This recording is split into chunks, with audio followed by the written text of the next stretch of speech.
ઓમ સહનાવવતુ સહનૌ ભુનક્તુ સહ વીર્યં કરવાવહૈ તેજસ્વિનાવધીતમસ્તુ મા વિદ્વિષાવહૈ. ઓમ શાંતિ શાંતિ શાંતિ. શંકરં શંકરાચાર્યં કેશવં બાદરાયણં સૂત્રભાષ્યકૃતૌ વંદે ભગવन्तૌ પુનઃ પુનઃ. ઈશ્વરો ગુરુરાત્મેતિ મૂર્તિભેદવિભાગિને વ્યોમવદ્વ્યાપ્તદેહાય દક્ષિણામૂર્તયે નમઃ.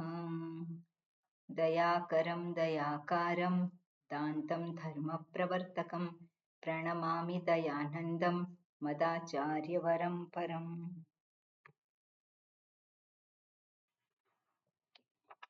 ઊર્ધ્વમૂલો વાક્શાખઃ ઈશોશ્વત્થः સનાતનઃ તદેવ શુક્રં તદ્બ્રહ્મ તદેવામૃતમુચ્યતે તસ્મિन् લોકાશ્રિતાः સર્વે તદુનાત્યેતિ કશ્ચન એતદ્વૈ તત. મંત્ર છે એમાં છેલ્લું આપણે જોઈ રહ્યા હતા અને ગઈકાલે આપણે બે ઉદાહરણની વાત કરી હતી. કયા બે ઉદાહરણ હતા? રજ્જુ સર્પ અને ઘડો ને માટી. બરોબર. એટલે રજ્જુ સર્પ અને ઘડો માટી. એકમાં ઘડો અને માટી જે છે તો ઘડો જે કાર્યરૂપ છે એ કાર્યરૂપ એનું બની રહે છે. સત્ય જે છે એને જાણીએ છીએ આપણે સત્ય કે માટી જ છે સત્ય, છતાં પણ ઘડો જે છે એ એનો કાર્ય એટલે કે આકાર એનું નામ રૂપ એ બની રહે છે. જ્યારે સર્પ જે છે એ જે રજ્જુનું કાર્ય છે એ સર્પ રૂપી કાર્ય રહેતું નથી જ્યારે સત્યને જાણીએ છીએ ત્યારે. એવી જ રીતે શાસ્ત્રમાં ઉદાહરણ એક બીજું એક આપ્યું છે માંડુક્ય ઉપનિષદમાં ખાસ કરીને ઘટાકાશ અને મહાકાશનું. એમાં જે ઉદાહરણ આપે છે અને સત્યને દર્શાવે છે. તો ઘટાકાશ અને મહાકાશ. હવે મહાકાશ કે છે આકાશ કેટલા છે? આકાશ તો એક જ છે. હવે એમાં આકાશ કહો કે મહાકાશ કહો. મહાકાશ કેમ કે છે? કારણ કે મર્યાદિત એક આકાશ છે એને આધારે એને મહાકાશ કહેવામાં આવે છે.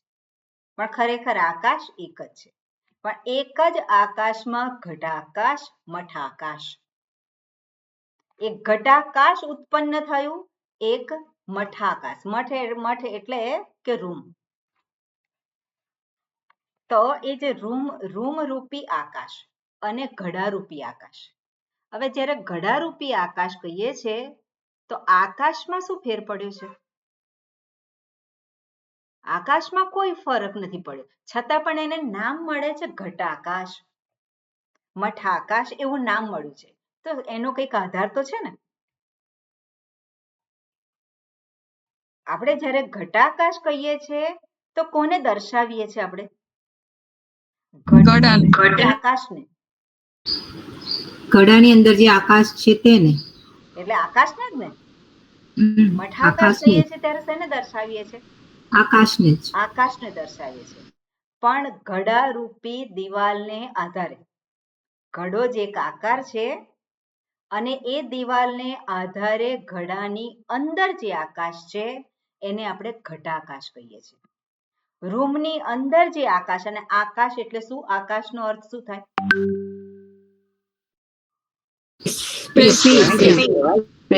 આકાશ એટલે સ્પેસ, જગ્યા. બરાબર? એટલે આકાશ એટલે આપણે સ્કાય એવું નહીં વિચારવાનું, પણ આકાશ એટલે સ્પેસ. આપણે જોઈએ કે મઠાકાશ રૂમની અંદરનું આકાશ. આકાશને જ્યારે પેલી દિવાલોને આધારે જોવામાં આવે તેને રૂમ આકાશ કહેવામાં, મઠાકાશ કહેવામાં આવે. હવે અંદર જે આપણે કહીએ છીએ કે રૂમની અંદર, ઘડાની અંદર આકાશ, તો ઘડાની અંદર આકાશ એ જુદું આકાશ છે. જ્યારે ઘટાકાશ કહીએ છીએ ત્યારે એ કયું આકાશ છે?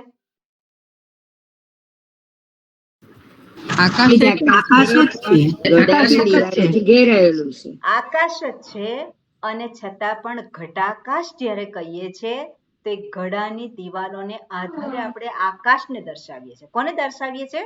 આકાશને જ દર્શાવીએ છીએ. રૂમની દિવાલોને આધારે આપણે આકાશને જ દર્શાવીએ છીએ.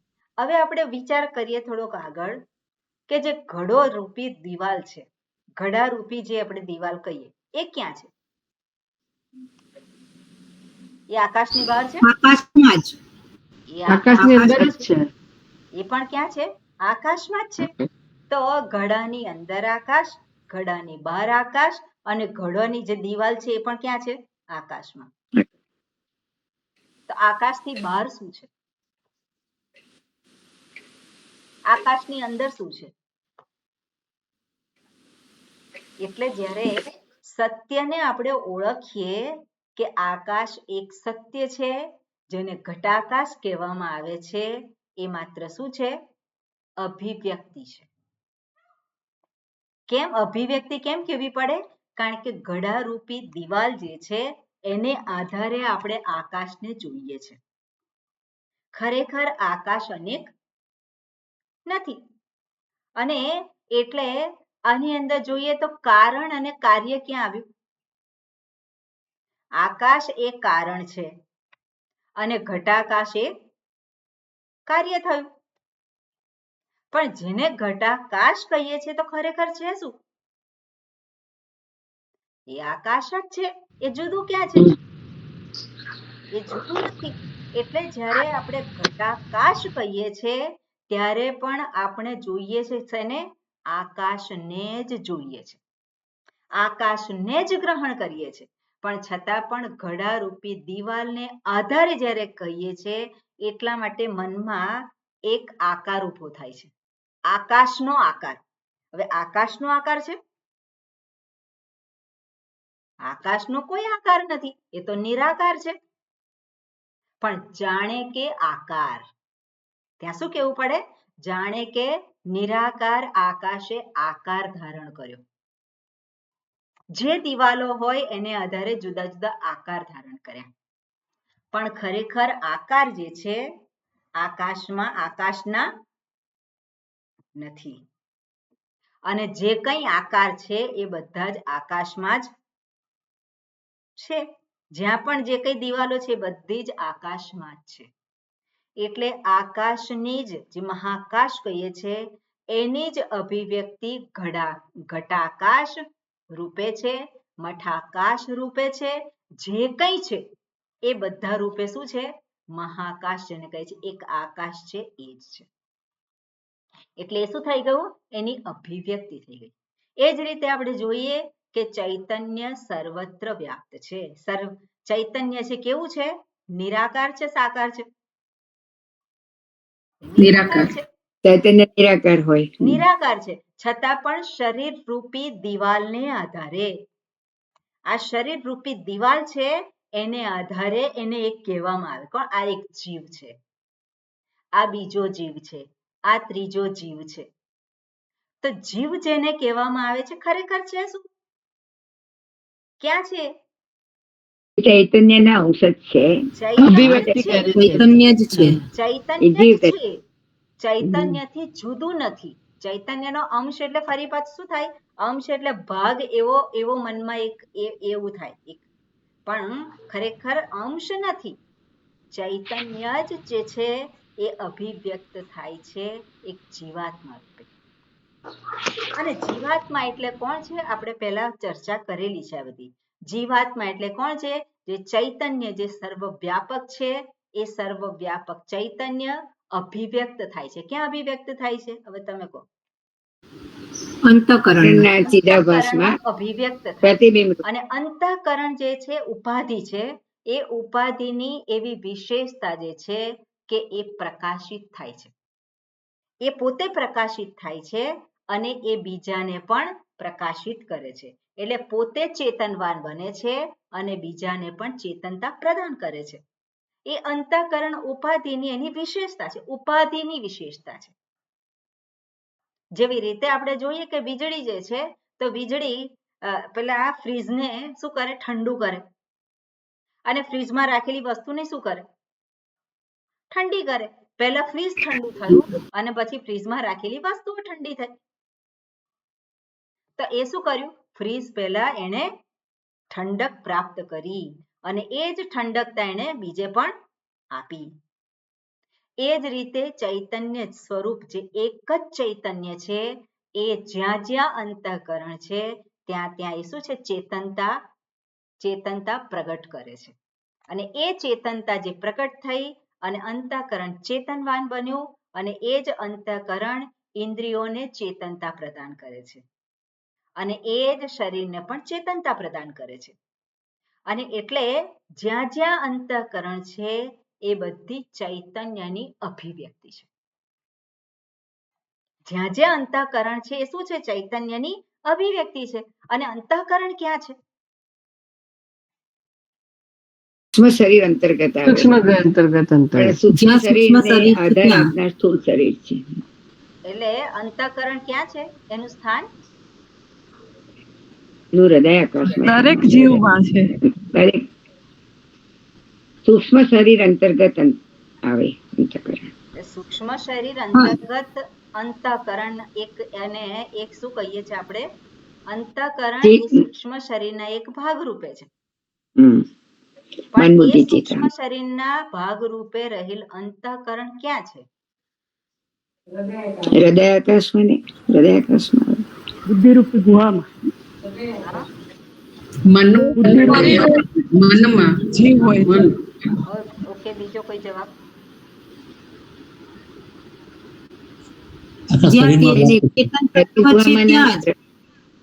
હૃદય ગુહામાં આવે. ગોપાલભાઈએ જે કહ્યું શરીરમાં વ્યાપ્ત છે. કયું શરીર? સૂક્ષ્મ શરીર જે છે ક્યાં વ્યાપ્ત છે? ક્યાં વ્યાપ્ત છે સૂક્ષ્મ શરીર?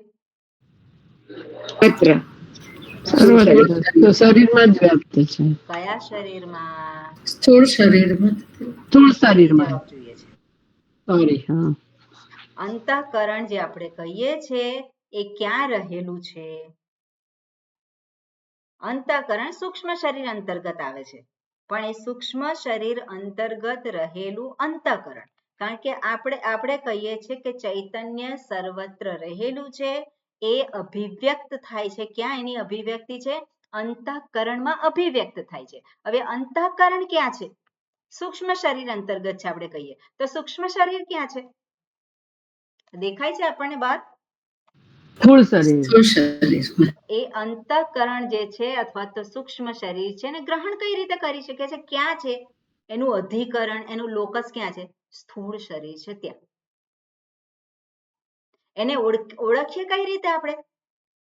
જે ચેતનતા જે અભિવ્યક્ત થાય છે ને કઈ રીતે ઓળખી શકીએ? ચેતનતાને આપણે જોઈ શકીએ છીએ આ ઇન્દ્રિયોથી? ઇન્દ્રિયો દ્વારા ચેતનતાને આપણે જોઈ શકીએ કે સાંભળી શકીએ? એની ગંધ આવી શકે? એ ઇન્દ્રિયોનો વિષય નથી ચેતનતા. એટલે એ શું છે? એ ક્યાં છે? આ સ્થૂળ શરીરને ચેતનવાન બનાવે છે. ઇન્દ્રિયોને ચેતનવાન બનાવે છે. ઇન્દ્રિયો ચેતનવાન થઈ અને એ વિષયોને ગ્રહણ કરે છે. તો જ્યારે ઇન્દ્રિય ચેતનવાન થઈ અને રૂપને ગ્રહણ કરતી હોય તો એ ચેતનતા ક્યાંથી આવેલી છે?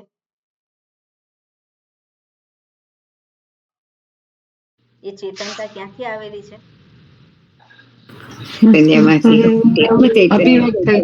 શરીરમાં અભિવ્યક્ત થયેલી ચેતનતા. અભિવ્યક્ત ક્યાંથી થઈ?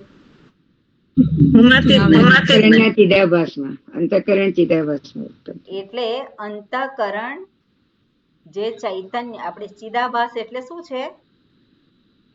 ચૈતન્ય સ્વરૂપ. હવે આપણે છે ને આની અંદર થોડુંક આપણે આના સંદર્ભમાં વિચાર કરવાની જરૂર છે. હું વારંવાર કહું છું અને છતાં પણ છે ને થોડુંક આપણે સત્સંગ વખત જ વિચાર કરીએ, આપણે આપણી જાતે વિચાર ના કરીએ એટલે આ વસ્તુ શું છે? આપણી ના થાય. એટલે આપણે અમુક વસ્તુ વારંવાર કહેવામાં આવે છતાં પણ આપણે જાતે વિચાર ના કરીએ ત્યાં સુધીમાં ક્લેરિટી ના આવે. એટલે આપણે એવું જો હોય ત્યારે આપણે લખી લેવાનું અને પછી વિચારવાનું.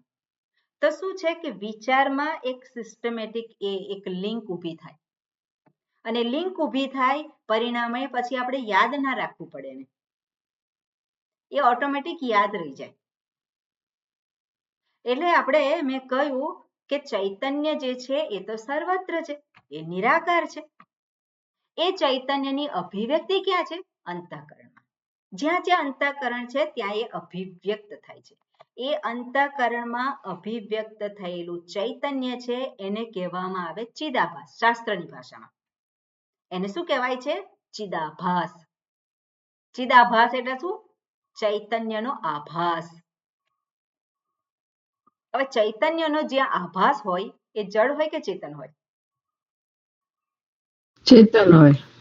એ ચેતન હોય એટલે અંતઃકરણમાં જે ઉત્પન્ન જે દેખાય છે ચિદાભાસ જે છે કેવું છે? ચેતનવાન. એ ચેતનવાન છે અને એ અંતઃકરણ કેવું બન્યું? ચેતનવાન બન્યું. અંતઃકરણ રૂપી ઉપાધિ કેવી બની? ચેતનવાન બની. હવે એની એ જે ચેતનતા જે છે અંતઃકરણને પ્રાપ્ત થયેલી ચેતનતા કોની પાસેથી પ્રાપ્ત થઈ? ચૈતન્ય સ્વરૂપ આત્મા. બરાબર. અંતઃકરણને ચેતનતા ક્યાંથી પ્રાપ્ત થઈ? આત્મા. ચૈતન્ય સ્વરૂપ આત્મા અથવા તો પરમાત્મા આપણે કહીએ એને ચેતનતા પ્રાપ્ત થઈ. હવે અંતઃકરણ એ ઉપાધિ છે. અંતઃકરણ શું છે? એ ઉપાધિ છે. અને ઉપાધિ કેવી રીતે બની છે? અંતઃકરણ કેવી રીતે બન્યું છે? તત્વબોધમાં આવેલું હતું.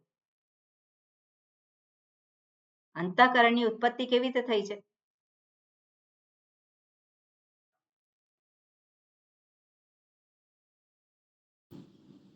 પાંચે પાંચ ગુણોના સાત્વિક અંશ. પાંચે તત્વોના પંચ મહાભૂતના સમષ્ટિ પંચકોશ. પાંચે મહાભૂતના સત્વ અંશમાંથી અંતઃકરણની ઉત્પત્તિ થઈ છે. અને સત્વ અંશ જે છે એનો ગુણ છે એની અભિવ્યક્તિ કઈ હોય?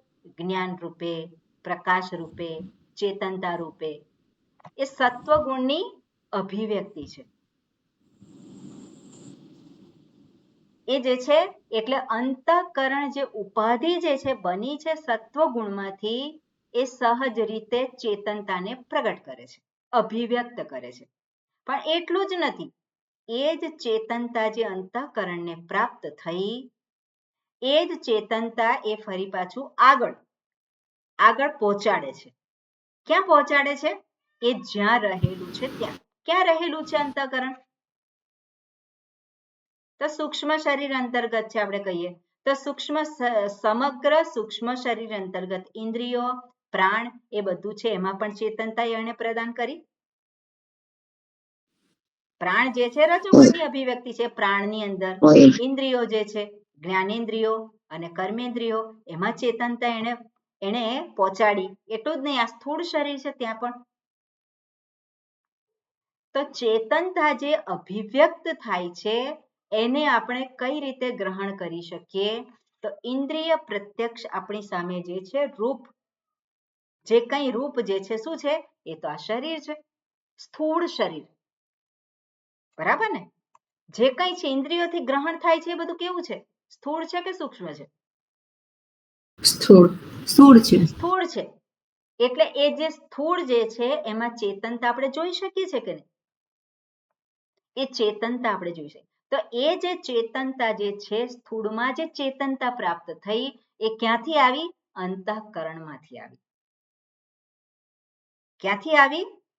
અંતઃકરણ ચેતનવાન બન્યું અને પછી સ્થૂળ શરીર એટલે સૂક્ષ્મ શરીર ચેતનવાન બન્યું અને પછી સ્થૂળ શરીર પણ ચેતનવાન બન્યું.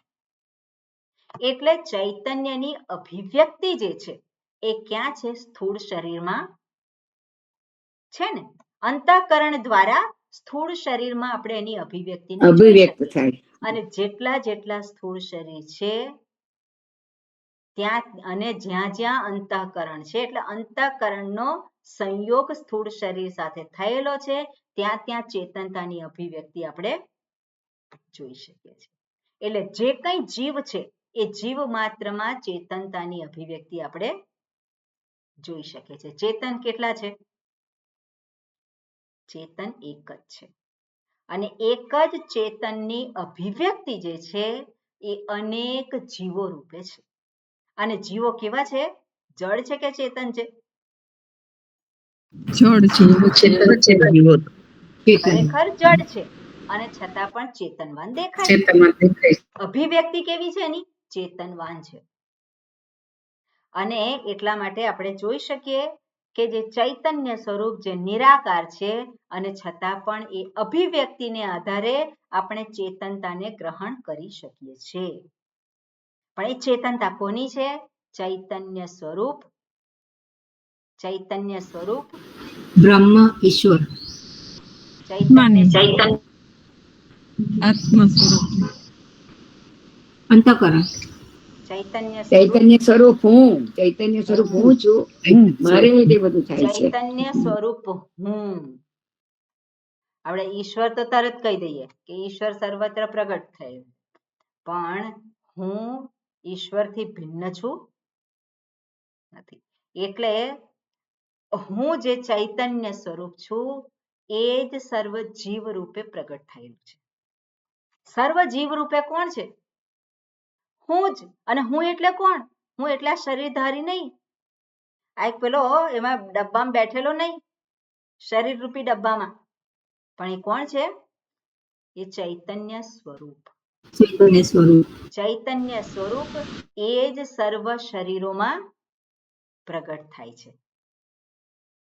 બરાબર ને? એટલા માટે આપણે કહીએ કે સર્વ શરીરોમાં હું હું હું પેલો અવાજ આવે, બધા જ કે શું કહેવાના હતા? હું. તો હું કઈ રીતે કહી શકે છે? ચેતનતા વગર કહી શકીએ? ચેતનતા વગર ના કહી શકે. એટલે સર્વ હું રૂપે કોણ છે? હું જ છું. એટલે જ્યારે આ ઉદાહરણ આપવામાં આવે છે કે ઘટાકાશ અને મહાકાશ, તો ઘટાકાશ જે છે શું છે? એ માત્ર અભિવ્યક્તિ છે. એ માત્ર અભિવ્યક્તિ છે. કોની છે? મહાઆકાશ, જે આકાશની. આકાશ જે નિરાકાર છે એની અભિવ્યક્તિ છે.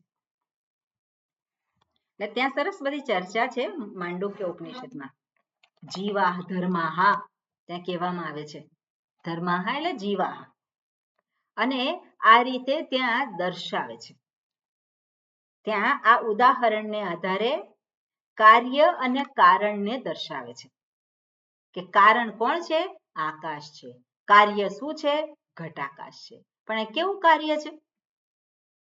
કેવું કાર્ય છે? અભિવ્યક્તિ માત્ર છે. શું છે? અભિવ્યક્તિ માત્ર છે. આકાશમાં કોઈ ફેરફાર થતો નથી. આકાશને શું લેવા દેવા? ઘડો ફૂટી જાય તો આકાશનું શું થાય? આ ઘડો ફૂટી ગયો તો આકાશનું શું થાય? ચૈતન્યનું શું થાય? કાંઈ ના થાય. અને આવા તો ઘડા ફૂટતા રહે છે. એક દેસાઈ ઘડો ફૂટી જશે, બરોબર ને? એમાં ઘડો ફૂટવો એમાં નવી વાત શું છે? ફૂટવા માટે જ ઘડો થયો છે. ઘડાનું સર્જન જે થયું છે શેને માટે થયું છે? જેનો જન્મ થયો છે એનો નાશ છે. તો પછી આ ઘડો હોય કે બીજો ઘડો હોય, ફેર શું પડે? એને કારણે આકાશનો નાશ થાય છે, ચૈતન્યનો નાશ થાય છે. ચૈતન્ય હું જે છે એ તો હંમેશા છે જ. એટલે આપણે આ બધું જાણીએ તો એની ઇમ્પ્લિકેશન, એટલે એનો આપણા જીવનની અંદર આપણે કઈ રીતે જોઈ શકીએ. તો આ જે છે આ રીતે શાસ્ત્ર આપણને દર્શાવે છે. ઓકે, આ પ્રમાણે આ તો મને આ ઉદાહરણ એક મનમાં આવ્યું અને એને આધારે આપણે વાત કરી. ઓકે, બરોબર. આપણે આ બીજો મંત્ર પણ વાંચેલો હતો ને? હા, ભાષ્ય થોડુંક વાંચેલું. ઓકે, હા હા, તો બોલો ચંદ્રિકાબેન, બીજો મંત્ર.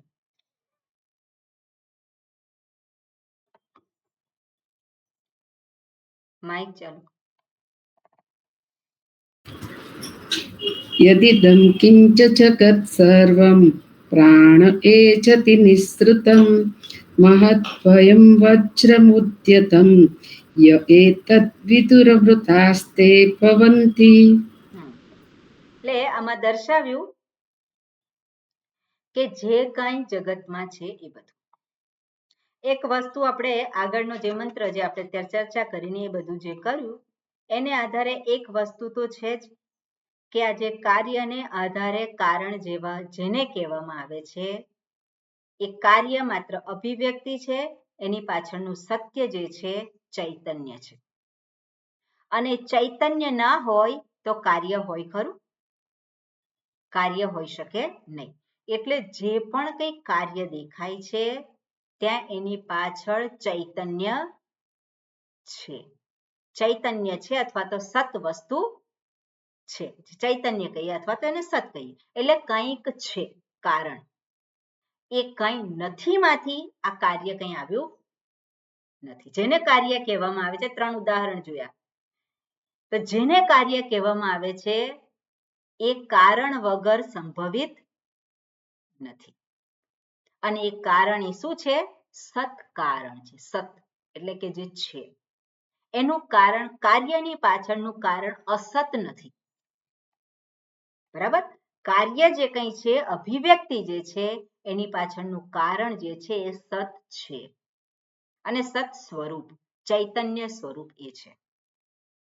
પેલો જે શૂન્યવાદી છે એ અહીંયા શંકા કરે છે કે આ જે કંઈ કાર્ય દેખાય છે તમને, અનેક જીવો દેખાય છે, અનેક વસ્તુ દેખાય છે, પણ એની પાછળનું કારણ નથી, કંઈ નથી.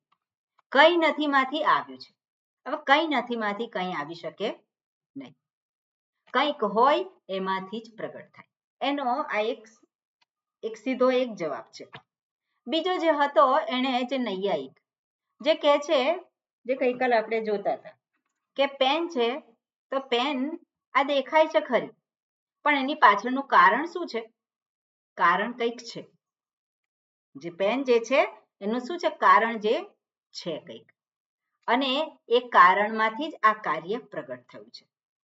એટલે આ પેન જે છે એને ખરેખર એ લોકો પેન તરીકે જુએ જ નહીં, એના કારણ તરીકે જ જુએ.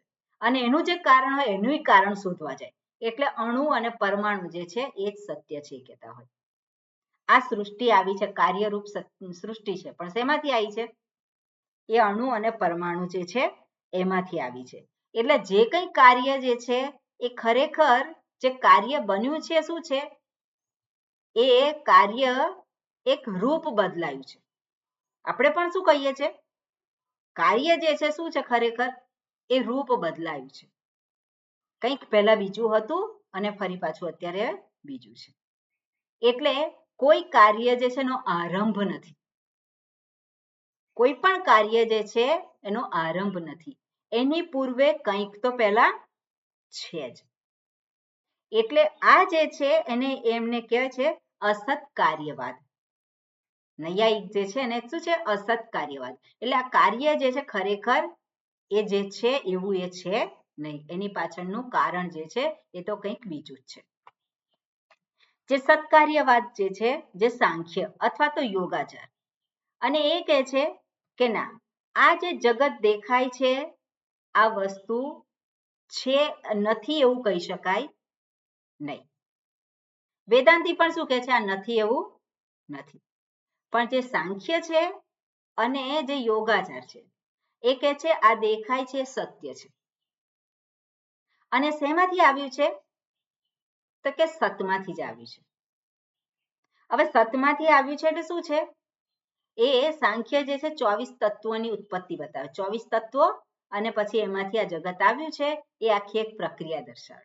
એટલે પહેલા શું હતા? 24 તત્વો હતા અને 24 તત્વોમાંથી અને આગળ જોઈએ તેમાં સત્વ, રજસ અને તમો ગુણ જે છે એ ત્રણેય એક સમાન હતા અને એમાં કોઈક રીતે એની અંદર કંઈક ખળભળાટ થયો, એમાં અસામ્યતા થઈ.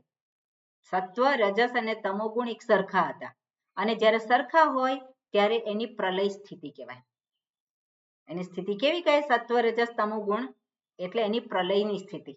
અને એ પ્રલયની સ્થિતિ હતી અને એમાં કોઈક રીતે એમાં પેલા જે સત્વ, રજસ, તમો ગુણ છે એની અંદર કંઈક એ થયું અને એમાં સત્વગુણનું પ્રાધાન્ય હતું તો સતયુગ પ્રગટ થયો. રજોગુણનું પ્રાધાન્ય હતું તો પછી ત્રેતા અને દ્વાપર, અને જ્યારે તમોગુણનું પ્રાધાન્ય થયું ત્યારે કળિયુગ.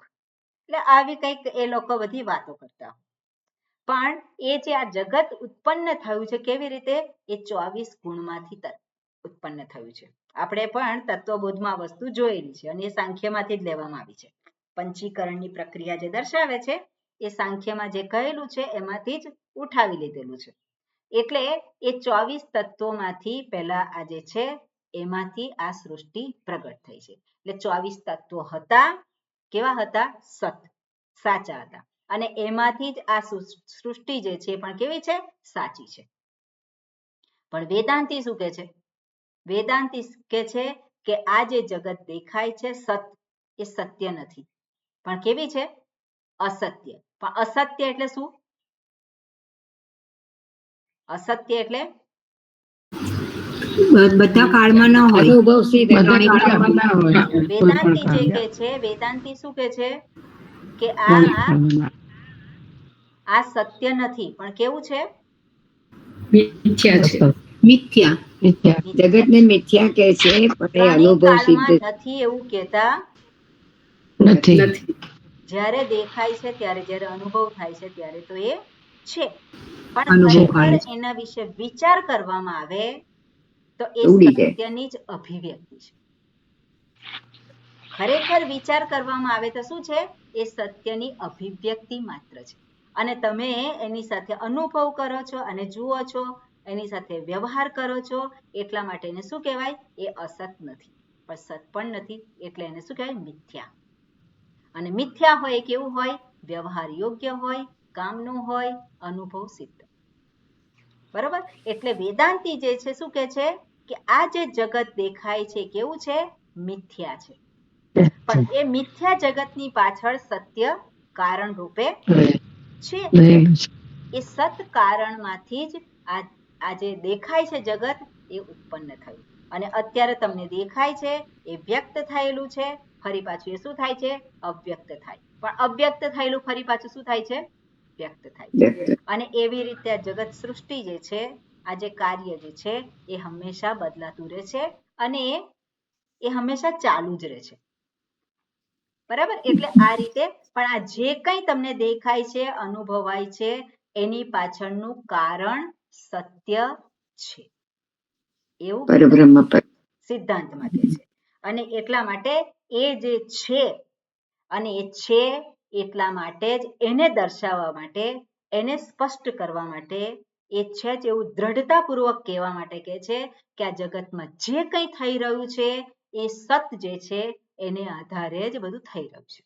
અને એને દર્શાવવા માટે કયું હોય કે સત સ્વરૂપ છે એના ભયને કારણે. એ સત સ્વરૂપ પરમાત્મા કયું હોય, આત્મા કયું હોય કે પરમાત્મા. પણ અહીંયા પરમાત્મા જે છે કેમ કયું હોય? કારણ કે જગતની વસ્તુઓને બતાવે છે. તો જગતની વસ્તુઓને આધારે જે પરમાત્મા, એના ભયને કારણે જ આ બધું જગત કેવું ચાલે છે? નિયમબદ્ધ ચાલી રહ્યું છે. એટલે જગતમાં જે છે નિયમબદ્ધતા જોવા મળે છે. છે કે નહીં? જગતમાં નિયમબદ્ધ થાય છે કે નહીં બધું? મને સંભળાય. કેવી રીતે સંભળાય? આંખોથી સંભળાય એવું થાય? આંખોથી સંભળાય એવું થાય? કાનથી દેખાય, હું હવે કાનથી જોઈશ એવું થાય? એ નિયમોમાં ફેર પડે? એ નિયમોમાં કોઈ ફેર ના પડે. એટલે એ બધું જ જે ચાલી રહ્યું છે એ સત સ્વરૂપ પરમાત્મા જે છે એટલા માટે જ આ બધું થઈ રહ્યું છે. એટલે નિયમોને આધારે એ સત સ્વરૂપ જે કારણ જે છે એને ઓળખવાનું છે. અને એ વસ્તુ અહીંયા દર્શાવે છે. એટલે શું કહ્યું? યદિદમ કિંચ જગત સર્વમ સર્વમ પ્રાણે એ જતિ નિસૃતમ. પ્રાણે એટલે જે પ્રાણ બ્રહ્મ, પ્રાણે એ જતિ. પ્રાણે એટલે જે આપણે કહીએ પ્રાણન ક્રિયા, પ્રાણન ક્રિયા એટલે ચેતનતાની કહે છે. એટલે ચેતન સ્વરૂપ પરમાત્મા. પ્રાણે એ શબ્દનો અર્થ લેવાનો, પ્રાણે એટલે કે બ્રહ્મણી, પરમાત્માની. તો પરમાત્મામાં જ એ જતિ, એમાં જ બધું કંપન થાય છે. એટલે એને આધારે જ બધું ચેતનવાન બનેલું છે. નિસૃતમ, એમાંથી જ આ બધું પ્રગટ થયેલું છે. અને મહદ્ભયમ વજ્રમુદ્યતમ, અને આ બધું જ જે કંઈ થઈ રહ્યું છે બધું કેવું છે? નિયમોને આધારે બધું થઈ રહ્યું છે. જાણે કે ભગવાન છે, ભગવાનનો એક ભય છે અને ભયને આધારે બધું જાણે કાર્ય કરી રહ્યું છે. અને આવું જે જાણે છે, યહ એતદ વિદુહુ, જે આ સત્યને જાણે છે, અમૃતાહા તે ભવંતી, આ સત્યને જાણનાર એ કેવા છે? અમરત્વને પામે છે અથવા તો પોતાના જ પરમ આનંદ સ્વરૂપને એ પામે છે. આનંદ સ્વરૂપને પામે છે એટલે પોતાના જ આનંદ સ્વરૂપને ઓળખે છે. જ્યારે આપણે આ જગતનું આ રીતે અવલોકન કરીએ, આ રીતે જ્યારે એનું દર્શન કરીએ ત્યારે ત્યાં મનમાં શું થાય? નિયતિને આધારે જ્યારે જગતને જોઈએ તો મનમાં પ્રસન્નતા થાય કે દુઃખ થાય? પ્રસન્નતા. પ્રસન્નતા થાય. પ્રસન્નતા થાય. તો થાય પ્રસન્નતા નથી, પ્રાપ્ત થાય કરવા માટે આપણે કંઈક લેવાની જરૂર છે, કંઈ પકડવાની જરૂર છે? ના. આપણે કંઈક જોઈએ, આપણે જોઈએ છે શું? જગતને આપણને જોતા એટલે મહાપુરુષો જુએ છે તો કઈ દ્રષ્ટિએ જુએ? એકલા બેઠા હોય અને મનમાં વિચાર આવે. વિચાર આવ્યો હોય તો વિચાર ક્યાંથી આવ્યો હશે? કંઈક એવું છે, નિયમ તો છે ને એની પાછળ. એમને વિચાર આવી જાય? એની પાછળ કંઈક બેકગ્રાઉન્ડ છે અને એ બેકગ્રાઉન્ડ જે છે કેમ છે તેનો કંઈક જવાબ છે, એનું કારણ કોઈક છે. આજે આંખો જે છે એ જુએ છે, કેમ જુએ છે? આપણે તો આપણને જે શરીર પ્રાપ્ત થયું છે એને આપણે ભગવાને જે આપેલું છે એને આમ જ લઈ લઈએ છે, પણ એની અંદર જે મિકેનિઝમ છે ને બધું જોઈએ આપણે. ખાધું અને ખાવાનું જે છે અંદર ગયું પણ અને બહાર નીકળ્યું, જે કચરો બહાર નીકળ્યો, પણ ત્યાં સુધીમાં કેટલા પ્રોસેસ થાય છે? એમાં કેટલા પ્રોસેસ થાય છે? કેવી રીતે થાય છે? વિજ્ઞાન એને માટે બધા સંશોધન કર્યા જ કરે અને છતાં પણ ન જાણી શકે. કેટલાક નિયમો જાણ્યા હોય. એટલે આજે મેં ઓપરેશન કરાવ્યું હતું આ કાનનું, માં કાણું હતું પડદામાં, તો પડદામાં કાણું હતું તો હવે પડદો જે છે એમણે ક્યાંથી લીધો? તો કે કાનમાં જ એક્સ્ટ્રા પડદો હોય એ ત્યાંથી ઉઠાઈને મૂકી દીધો. હવે એ જાણ્યું, તે જાણ્યું અને એનો ઉપયોગ કર્યો, એનો પ્રયોગ કર્યો. તો આપણે આ વસ્તુ જોઈએ તો આપણને ત્યાં શું છે, કોને આપણે શોધવા જવું પડે સુખ માટે? આખું આજે તંત્ર જે ચાલી રહ્યું છે કેવી રીતે ચાલી રહ્યું છે? શ્વાસ લઈએ અને શ્વાસને આધારે બધું જે છે એ ચાલતું હોય. શ્વસન તંત્ર આપણે કહીએ, રુધિરાભિસરણ તંત્ર. તો આપણે એની તરફ આપણે દ્રષ્ટિ કરીએ તો બધું નિયમબદ્ધ થાય છે કે નહીં? અને એ બધું જોવાને બદલે આપણે જે એટલે ઈશ્વરે જે આ નિયતિ જે આપેલી છે એ નિયતિને જોવાને બદલે આપણે કંઈક બીજું જ જોઈએ. કેમ? કારણ કે પેલો ભૂખ્યો છે. શેનો ભૂખ્યો? પ્રેમનો ભૂખ્યો. કેમ પ્રેમનો ભૂખ્યો થઈ ગયો? દેખાતું નથી એને કે હું પોતે પ્રેમ સ્વરૂપ છું, હું સુખ સ્વરૂપ છું અને સુખ ક્યાં નથી? ઉપનિષદમાં તો કહ્યું છે આનંદાત એવ ખલ્વિમાની ભૂતાની જાયન્તે. આનંદ રૂપ આ સૃષ્ટિ છે, આનંદમાંથી પ્રગટ થયેલી છે. તો આપણે એ જોતા નથી. આપણે જોઈએ છે શેને? દુઃખને જોઈએ. આપણે જોઈએ છે વિસંવાદિતાને જોઈએ. એટલે મનની અંદર જે કંઈ આપણે પેલું અંદર નાખીએ છીએ ડેટા, એ કયો ડેટા નાખીએ છીએ? આ જગતના સંદર્ભનો. અને એ જગત આપણે આપણી રીતે જોઈએ છે, ખરું કે નહીં? અને આપણી રીતે જોઈએ છે કેમ જોઈએ છે? કારણ કે આપણે એમાં ડેટા પૂરેલો છે. કયા પ્રકારનો ડેટા? જે આપણને આજુબાજુ મળે છે. આપણી આજુબાજુ ભગવાન છે બધા, એટલે મીડિયા વાળા જે ડેટા આપણને આપે એ ડેટા આપણે અંદર નાખીએ અને પછી જગતને જાણીએ અને જગત વિશે નિર્ણય કરીએ. આ આવું છે, આવું છે, આમ છે, આમ છે, અને એને જાણીને આપણે ખુશ થઈ જઈએ.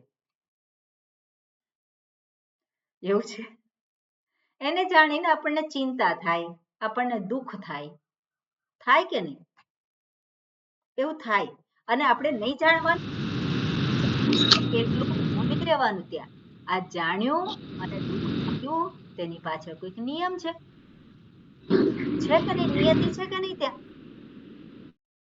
એમનેમ દુઃખ થયું? દુઃખ એમનેમ નથી થતું. સુખ એમનેમ થયું? સુખ એમનેમ નથી થતું. તો એમાં કંઈક એવું જે છે એક નિયતિ નિયમો છે અને નિયમોને આધારે જ બધું થાય છે. તો આપણે આ વસ્તુને આપણે સૂક્ષ્મતાથી જોઈએ તો ત્યાં કેવા હોઈએ આપણે? પ્રસન્ન તો હોઈએ જ. ત્યાં કેવા હોઈએ આપણે? પ્રસન્ન હોઈએ. એટલે અહીંયા શું કહ્યું છે? અને નિષ્પક્ષ હૈયે. હા, એટલે નિષ્પક્ષ એટલે જે છે એવું સર્વને સર્વ એટલે સમાન સૃષ્ટિને જોઈએ. આપણે જે છે એવી જોતા શીખીએ. કારણ કે સર્વત્ર ઈશ્વર છે જ, પણ ઈશ્વરને આપણે જોવા, ઈશ્વર છે એટલે ઈશ્વરના નિયમો છે. ઈશ્વરના નિયમો છે એટલે શું છે? જે ચેતનતા જે પ્રગટ થાય છે એ કોની છે?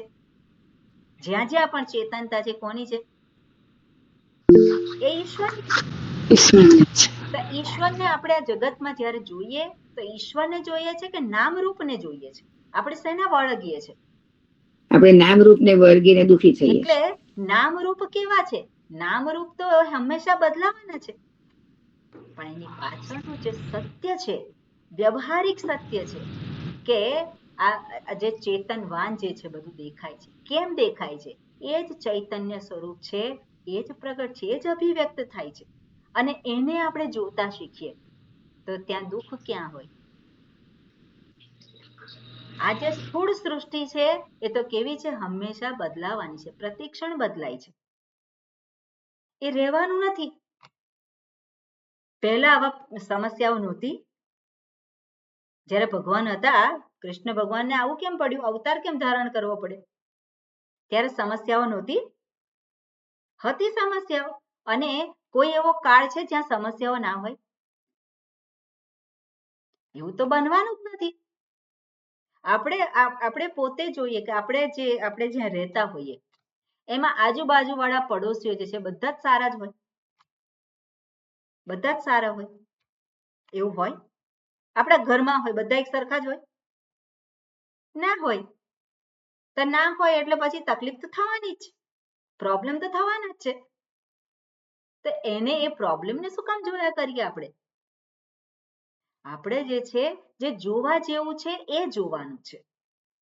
એટલે કોઈ એવો કાળ નથી કે જ્યાં વ્યવહારિક સમસ્યાઓ ના હોય, પણ માત્ર વ્યવહારમાં જ આપણે અટવાઈ જઈએ, વ્યવહારને જ સત્ય ગણ્યા કરીએ, તો પછી પરમાર્થ જે છે આપણે જે જોવાનું છે એની પાછળ જે રહેલું છે, જે ઈશ્વર સર્વ રૂપે પ્રગટ થયેલ છે, જે ચૈતન્યની અભિવ્યક્તિ ક્યાં છે?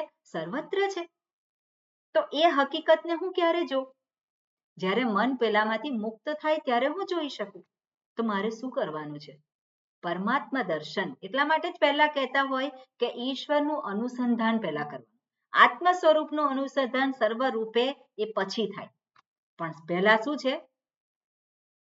ઈશ્વર જે છે આ સર્વ રૂપે રહેલ છે અને એને આપણે જોતા શીખીએ તો શું છે? ત્યાં પછી આપણે ત્યાં દુઃખ રહેતું નથી. કેવો છે? અમૃતત્વ. હા, અમરત્વ. અહીંયા શું છે? યહ એતદ વિદુઃ અમૃતાઃ તે ભવંતિ. સાપેક્ષ રીતે પેલો કેવો રે? પ્રસન્ન રે. અને જ્યારે પોતાના આત્મ સ્વરૂપે બધું જાણે ત્યારે તે શું છે? પરમ આનંદ સ્વરૂપને એ ઓળખી લીધું છે. ઓકે, બરાબર. એટલે આની અંદર મંત્રમાં આ જ વસ્તુ કહી છે અને આપણે ભાષ્ય પણ જોયેલું હતું થોડું. અને એમાં શું કહ્યું છે કે એના જ ભયને કારણે આ બધું જ જે છે એ ચાલે છે. ભયને કારણે એટલે કે એના જ નિયમોને આધારે બધું ચાલે છે. ઓકે, આગળનું જે છે ભાષ્ય છે વાંચીએ. ઓકે, હા ગોપાલભાઈ, પુસ્તક છે આપની પાસે? હા સ્વામી છે. હા બરોબર, હું બોલું છું, આપ રિપીટ કરજો. જરૂર. યથા વજ્રોદ્યત કરમ. બીજો મંત્ર છે એમાં અડધેથી હશે. અચ્છા. યથા ઇદમ ચંદ્રાદિત્ય ગ્રહ નક્ષત્ર તારકાદિ લક્ષણમ. ના તમે ઓકે, એની ઉપરનું વાક્ય યથા વજ્રોદ્યત કરમ.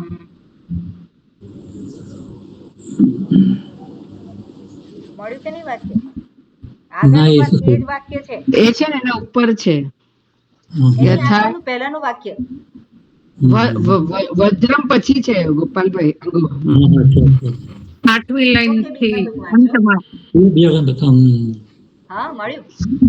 ના, નથી મળ્યું માતાજી. ઓકે, હા, ચંદ્રિકા આમ બેન મળ્યું આપો છો.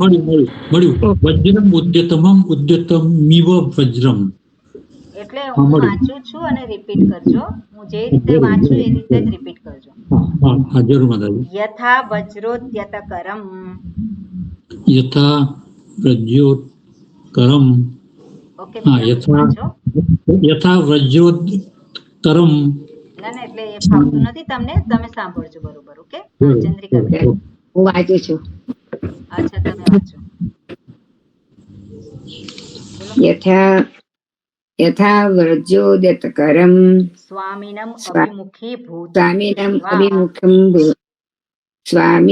સ્વામિનમ અભિમુખિમ ભૂતમ દૃષ્ટ્વા દૃષ્ટ્વા ભૃત્યાહ નિયમેન વૃત્યાઃ નિયમેન તચ્છાસને વર્તન્તે તચ્છાસને વર્તન્તે તથા ઇદં ચંદ્રાદિત્ય તથા ઇદં ચંદ્રાદિત્ય ગ્રહ નક્ષત્ર તારકાદિલક્ષણમ ગ્રહ નક્ષત્ર તારકાદિલક્ષણમ જગત્સેશ્વરમ જગત ઐશ્વરમ નિયમેન ક્ષણમપી નિયમેન ક્ષણમપી અવિશ્રાંતમ વર્તતે અવિશ્રાંતમ વર્તતે इति उक्तं भवति इति उक्तं भवति ये एतद्विदुः ये एतद्विदुः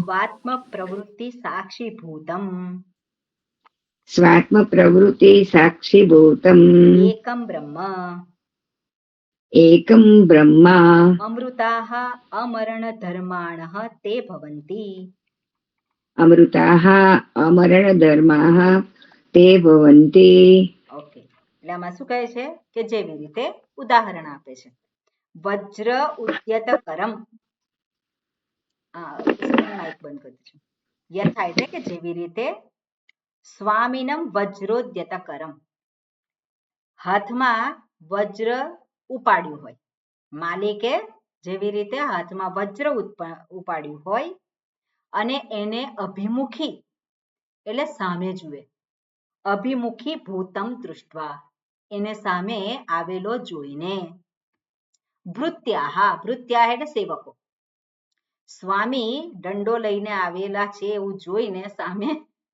દંડો લઈને ઊભા છે એવું જોઈને જેવી રીતે ન કરો નિયમને આધારે એનો જે શાસન છે શાસન એટલે શું શાસન એટલે એના નિયમો એને જે નિયમો બનાવેલા છે એને આધારે વર્તન કરે છે વર્તનથી તથા ઇદમ એ જ રીતે આ બધા જ શું છે ચંદ્ર આદિત્ય ગ્રહ નક્ષત્ર તારકાદી એટલે જે આપણે કહીએ કે જે કંઈ આ બધા પ્રકાશિત બધા કયા છે ગ્રહ ચંદ્ર આદિત્ય ગ્રહ નક્ષત્ર બધા કેવા છે પ્રકાશિત વસ્તુઓ છે અને તારક એવી રીતે વિદ્યુત આપણે વીજળી લઈ શકીએ આદિમાં તો વીજળી વગેરે જે લક્ષણ જે છે પ્રકાશ જે લક્ષણ છે એવું આ બધા જે છે કેવા છે જગત બધું જગત અંતર્ગત છે સેશ્વરમ નિયમેન સ ઈશ્વરમ ઈશ્વર સહિત જે છે નિયમેન એટલે ઈશ્વરના નિયમો સહિતના ઈશ્વરથી ક્ષણમપી અવિશ્રાંતમ વર્તતે પરમાત્મા જે છે એક ક્ષણવારનો પણ વિશ્રામ લેતા નથી એટલે પરમાત્મા હંમેશા શું છે નિયમો રૂપી દંડો લઈને ઉભેલા છે અને એટલા માટે ચંદ્ર આદિત્ય નક્ષત્ર એ બધા શું છે બધા પોતાના કાર્યમાં ગોઠવાયેલા છે અવિશ્રાંતમ વર્તતે ઇતિ ઉક્તમ ભવતી એટલે પરમાત્મા જે છે અવિશ્રાંતમ થાક્યા વગર શ્રાંત એટલે શું થાકવું અને અવિશ્રાંતમ વિશ્રાંત એટલે શું છે આપણે વિશ્રામ ગૃહ આરામ કહીએ ને અને શ્રાંત એટલે થાકી જવું વિશ્રાંત એટલે આરામ અને અવિશ્રાંત એટલે શું છે આરામ કર્યા વગર એટલે પરમાત્મા આરામ કરવા જાય છે ખરા? પરમાત્મા આરામ કરવા જાય નહીં. એ થાકી જાય? ના જાય.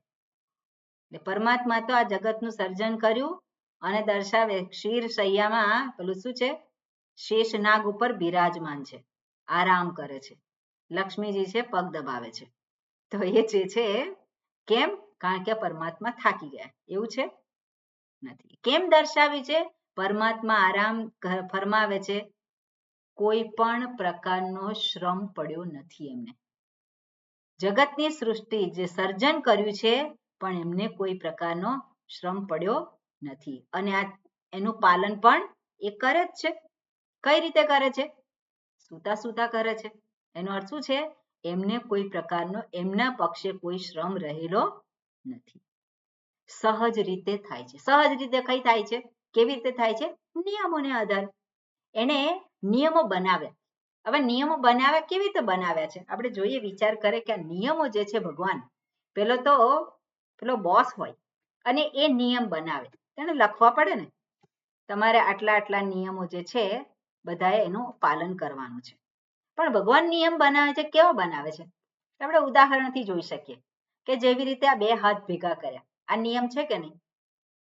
આ નમસ્કારની મુદ્રા થઈ, પણ આ બે હાથને આમ ભેગા કર્યા તો તોબા તોબા પેલો આમ કરે, તો એનો આ નિયમ છે કે નહીં?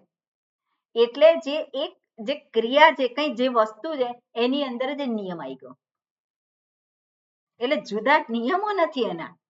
આ ચક્ષુરેન્દ્રિય છે રૂપને જ ગ્રહણ કરે, એ નિયમ થઈ ગયો છે કે નહીં? એટલે આ રીતે એ જે નિયમને આધારે જ બધું ચાલે છે. પેલો સિંહ જે છે એ ઘાસ ક્યારેય ના ખાય અને ગાય જે છે માંસ ના ખાય.